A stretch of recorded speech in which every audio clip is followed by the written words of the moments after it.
तो कल मैंने अपना इंटरव्यू दिया, यानी 10 तारीख को। और अब मैं अपना इंटरव्यू का एक्सपीरियंस आपके साथ शेयर करने वाला हूँ। तो मैं बताने वाला हूँ कि जैसे क्या क्या प्रोसेस वहाँ पे रहा, वहाँ जाने के बाद क्या हुआ, डॉक्यूमेंट वेरिफिकेशन के लिए क्या रहा, क्या इंटरव्यू के क्वेश्चंस रहे, सब कुछ मैं आपके साथ शेयर करने वाला हूँ। तो आखिर तक देखें। और अगर बाद में कोई क्वेरी भी हो तो आप कमेंट बॉक्स में डाल सकते हैं, मैं उसका रिप्लाई जरूर कर दूंगा। तो शुरू करते हैं। मैं 8 बजे तक अपने यहाँ पहुँच गया। ये थीम होटल है, यहाँ मेरा इंटरव्यू था। और यहाँ पहुँचने के बाद हमें एक कमरे में लेके गया, पीछे की साइड में इसमें है। तो वहाँ पे हमें बिठाया और एक फॉर्मेट दिया जाता है, वो आपको फिल करना होता है। वो बताते हैं पूरा कि इसमें क्या क्या भरना है, क्या क्या आपको फॉर्मेलिटीज जो वही भरनी है, कि कौन सा नोडल बैंक है, सब कुछ वहाँ बताया जाता है। उस हिसाब से आप भर लीजिए। फिर वो आपको बताएंगे कि आपको किस ऑर्डर में डॉक्यूमेंट्स जमा करने हैं, तो वो भी आप कर वहाँ सेट कर लेंगे। देन उसके बाद आपको, क्योंकि अलग अलग पैनल होते हैं, जैसे हमारे केस में 4 पैनल है, तो 4 पैनल के हिसाब से हर पैनल के लिए 2 से 3 बंदे उठाते हैं वहां से और आगे भेजते हैं। हम आगे पहुंचते हैं बेसमेंट के अंदर, जहाँ पे आपका हो रहा है। एक तो अटेंडेंस हो रही है, आपकी फिंगरप्रिंट लगेंगे, आपका जो फोटो खींचेगा वो हो रहा है। उसके बाद में आपका डॉक्यूमेंट वेरिफिकेशन होता है, वहीं पास में ही है। डॉक्यूमेंट वेरिफिकेशन के अंदर मैं बता दूं पहले कि जैसे आपका जो टेंथ टेंथ की मार्कशीट उसमें लिखी हुई है। ट्वेल्थ की मार्कशीट आपकी नहीं लिखी हुई है, लेकिन वो फिर भी मांग लेते हैं, तो आप ट्वेल्थ की मार्कशीट भी लेके जाएं साथ में जैसे उसमें सेमेस्टर वाइज में और लिखा हुआ है कि प्रोविजनल और के अंदर लिखा हुआ है, लेकिन आप प्रोविजनल भी लेके जाएं। डिग्री है तो मतलब डिग्री लेके जाएं, नहीं तो प्रोविजनल लेके जाएं, लेकिन साथ में अगर सेमेस्टर वाइज आपके पास मार्कशीट है वो भी लेके जाएं। उसके अलावा आपका कास्ट सर्टिफिकेट हो गया, तो देख लें, क्योंकि ओबीसी के लिए वो मांगते हैं कि अभी अप्रैल से पहले का, आई थिंक अप्रैल या इससे पहले का मांगते हैं वो 2022 के अंदर, उसके बाद का मांगते हैं, सॉरी। तो वो आप चेक कर लें, वो क्योंकि क्राइटेरिया, नहीं तो बाद में थोड़ी दिक्कत होती है। कुछ को निकाल भी देते हैं, कुछ ऐसा होता है कि अ, आपको बिठा लिया, एफिडेविट बनवाया, तो वो थोड़ी सी एक दिक्कत होती है, तो वो आप चेक कर लें।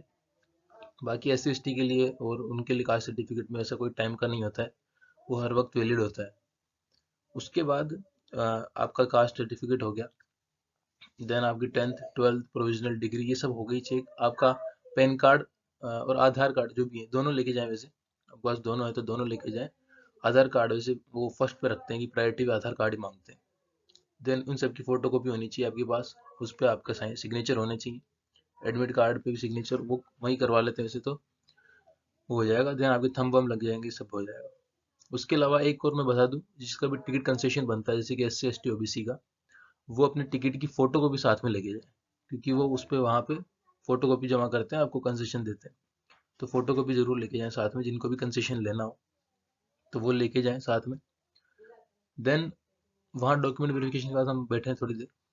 फिर इंटरव्यू के लिए दो दो तीन तीन जनों को लेके जाया जाता है। हम पहुँचते हैं ऊपर वाले फ्लोर पे। वहाँ पे 4 पैनल के लिए अलग अलग रूम है। वहाँ बाहर थोड़ी सी बैठने की जगह है, तो वहाँ हम इंतजार कर रहे हैं। जैसे 4-5 जने बैठे हैं, पहले से ही बैठे हैं, तो उनका इंटरव्यू हो रहा है, वो बाहर आ रहे हैं, हम बैठे हैं इंतजार कर रहे हैं। तो उसके बाद अब चलते हैं जो इंटरव्यू पैनल के अंदर। जैसे ही वह एंट्री होती है, तो एंट्री होने के बाद आपको जैसे ही अंदर पहुंचते हैं, तो बहुत ही पास में बैठे थे, मतलब बहुत ज़्यादा गैप नहीं था पैनल मेंबर के अंदर हमारे बीच में।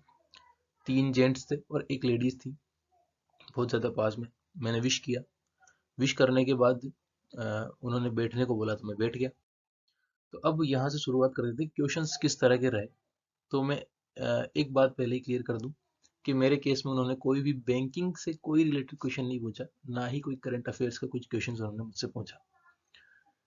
क्वेश्चंस किस तरह रहे मैं बता देता हूँ। उन्होंने मेरा इंट्रोडक्शन नहीं लिया, मुझसे नहीं बोला कि इंट्रोडक्शन दीजिए आपका। शुरुआत करते हैं। उन्होंने मुझसे मेरे नाम का मतलब पूछा कि आपका जो नाम है इसका क्या मतलब है। तो यहाँ से मैं बताना शुरू किया। तो उनका अगला क्वेश्चन था मेरे गांव से रिलेटेड था, कि आपका गांव। देन गांव से रिलेटेड उन्होंने पूछा कि गांव आपका कहाँ लोकेटेड है। तो मैंने उसकी लोकेशन बताई। देन अगला क्वेश्चन उनका था कि आपकी फार्मिंग लैंड भी होगी वहाँ, तो एग्रीकल्चर लैंड में है। तो मैंने बताया कि है। तो उन्होंने पूछा कि कुछ क्वेश्चन मतलब एग्रीकल्चर जो हमारा फार्मिंग है उसके रिलेटेड पूछ लिए कि क्या लगाया रखा है। क्योंकि बारिश में हमारे वहाँ पानी बहुत भर जाता है, तो पानी का किस तरह से आप उपयोग कर सकते हैं एज ए फार्मिंग के अंदर, क्योंकि इतना पानी है आपके वहाँ। तो वो सब इस तरह से पूछा उन्होंने। फार्मिंग से रिलेटेड कुछ पूछ लिया मुझसे। देन उसके बाद उन्होंने मुझसे पूछा, जो नेक्स्ट पैनल मेंबर थे, उन्होंने पूछा कि आपकी सिटी के अंदर क्या फेमस है, मतलब किस लिए आपकी जो सिटी है वो जानी जाती है। तो मैंने अपने सिटी से रिलेटेड जो कि थे कि ये यहाँ पे फेमस है, इसे कुछ जो उन्हें सब बता दिया। देन उनका क्वेश्चन कुछ लोकेशंस के अराउंड आए, कि जैसे उन्होंने ही बोला कि मुझे ये वाली जो रिसर्च सेंटर है ये कहाँ पे है। देन उन्होंने पूछा कि ये वाला बांध कहाँ है। तो इस तरह से कुछ जो लोकेशंस थे मेरे सिटी के अंदर ही, उन्होंने मुझसे पूछा कि ये कहाँ पे इनकी जो जगह है, लोकेशंस क्या है, इस तरह के कुछ क्वेश्चंस उन्होंने मुझसे पूछे। देन यही चलता रहा। उसके बाद उन्होंने मुझसे पूछा कि आपकी ग्रेजुएशन अभी कंप्लीट हुई है, तो आपने प्रिपरेशन कब से स्टार्ट की और कैसे कैसे कैसे की। तो मैंने उन्हें सारा कुछ बताया कि किस तरह से मैंने प्रिपरेशन किया है, जो सारा उन्हें बता दिया। उसके बाद जो नेक्स्ट पैनल मेंबर थे, जो थर्ड पैनल मेंबर थे, उन्होंने पूछा कि ग्रेजुएशन के अंदर उन्होंने कुछ सब्जेक्ट के नाम पढ़े कि इसके अंदर आपने क्या पढ़ा है। तो मैंने उन्हें डिस्क्राइब किया कि सर इसके अंदर ये पढ़ा है। और देन उन्होंने पूछा कि आपने, वैसे मैं मैकेनिकल इंजीनियरिंग से हूँ, लेकिन उन्होंने मुझसे पूछा कि आपने कोडिंग में क्या सीखा है। तो मैंने कोडिंग में लैंग्वेजेस के नाम बताया। तो उन्होंने पूछा कि पाइथन का यूज़ कहाँ होता है। तो इस तरह से कुछ क्वेश्चंस मेरे ग्रेजुएशन सब्जेक्ट्स के अराउंड हो गए। देन उन्होंने मुझसे पूछा, जो चेयरमैन सर थे, उन्होंने मुझसे पूछा कि how will you be helpful in banking. Then मैंने उन्हें अपना आंसर बताया कि मैंने किस तरह से आपकी बैंकिंग में मैं एसेट की तरह हो सकता हूँ। तो वो एक आंसर मैंने वहाँ दिया। देन अगेन जो थर्ड पैनल मेंबर थे, उन्होंने मुझसे पूछा कि आप अपनी हॉबीज़ के बारे में बताएं। मैंने हॉबीज़ बताई। तो मैंने एक मूवी भी उसमें एक डिस्क्राइब किया था कि मैं मूवी भी देखता हूँ। तो उन्होंने मूवी के अराउंड पूछ लिया कि मूवी आपकी कौन सी लास्ट देखी है, उसमें क्या था, कि किस कारण से आपको अच्छी लगी, ऐसा कुछ पूछा। तो उन्होंने मुझसे पूछा कि आपके फेवरेट एक्टर्स कौन है जो बॉलीवुड के अंदर है। तो मैंने ये बताया। और देन उन्होंने कहा कि yes you can go now. तो इस तरह से एंड हो गया। मैं थैंक यू बोला और मैं बाहर की तरफ आ गया। तो इस तरह का कुछ एक्सपीरियंस रहा। तो मतलब इसके अंदर मुझे बैंकिंग से रिलेटेड कुछ भी नहीं पूछा, ना करंट अफेयर से रिलेटेड कुछ पूछा। तो इस तरह से भी कुछ इंटरव्यूज होते हैं जहां आपको बैंकिंग के नॉलेज कोई मतलब नहीं पूछते को, ना करंट से कुछ मतलब है। तो आप सिर्फ बैंकिंग और करंट ही ना पढ़े, आप अपनी सिटी के बारे में भी पढ़े, जब आप जहाँ रहते हैं वहाँ क्या फेमस है, किस तरह की वहाँ पे किस तरह का वहाँ पे फाइनेंशियल इंक्लूजन है, ये भी पूछ सकते हैं आपसे। कुछ फेमस जगह है वहाँ तो क्या है, खाने के लिए कुछ फेमस है तो क्या है। एंड आपकी ग्रेजुएशन की सब्जेक्ट्स हैं, उनसे भी गो थ्रू हो लें, क्योंकि जो हमारे पैनल में जितने भी लोगों से पूछा गया इंटरव्यू में, सबसे मतलब ग्रेजुएशन के रिलेटेड पूछा ही था सबसे, कुछ ना कुछ उनसे ग्रेजुएशन के रिलेटेड पूछे क्वेश्चंस। तो ग्रेजुएशन से रिलेटेड आपके टॉपिक्स भी थोड़े पढ़ लेने चाहिए आपको। देन आपकी हॉबीज हॉबीज ये तो कुछ कॉमन क्वेश्चंस हैं जो आप सब पढ़ लेंगे।